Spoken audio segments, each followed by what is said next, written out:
જ્યારે હીરા બજારની કાર્યવાહી એટલે હીરા બજારમાં લે વેચ ચાલુ હોય પછી વચ્ચે એ લોકો જમવા ઘરે જતા હોય છે ત્યારે જ્યારે એક અશોકભાઈ અને રસિકભાઈની એક સંયુક્ત માલિકીની દુકાન છે, એમાં જ્યારે એ લોકો જમવા ગયા એના પાછળથી 3 માણસો આવીને અને એના દુકાનમાં ગેરકાયદેસર રીતે પ્રવેશ કરીને અને એના જ્યાં દુકાનમાં જે કાચા માલ પડ્યા હતા એ બધું માલ લઈને પછી ત્યાંથી જતા રહ્યા.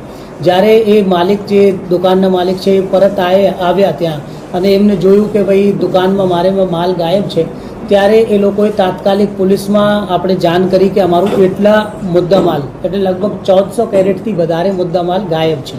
પછી ત્યારે તાત્કાલિક અમે પોલીસની એટલે LCB સિટી કેમેરા પછી એના બહાર જે દુકાનોમાં CCTV કેમેરા છે એને જોવામાં આવ્યું.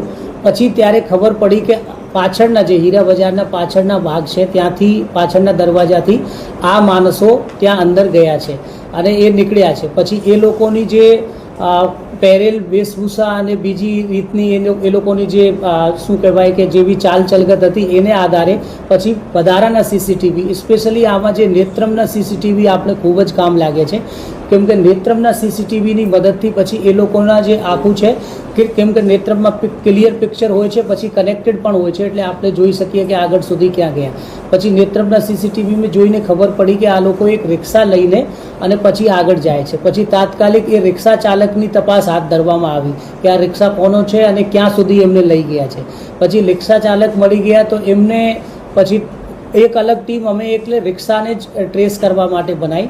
પછી એ ટીમે રિક્ષા ટ્રેસ કર્યું અને સાથે સાથે એમને ખબર પડી કે આ રિક્ષા ચાલક અમુક જગ્યા સુધી એમને મૂકીને ગયા છે. પછી ત્યાં બીજા રિક્ષા એટલે ચાલકો હોય 10-20 બીજા રિક્ષા ઊભા હોય તો એ બધા 10-20 રિક્ષાના જે ચાલકો છે એમને તપાસ્યા તો પછી ખબર પડી કે આમાંથી એક રિક્ષાવાળો એમને બોટાદ રેલવે સ્ટેશન સુધી મૂકીને આવે છે.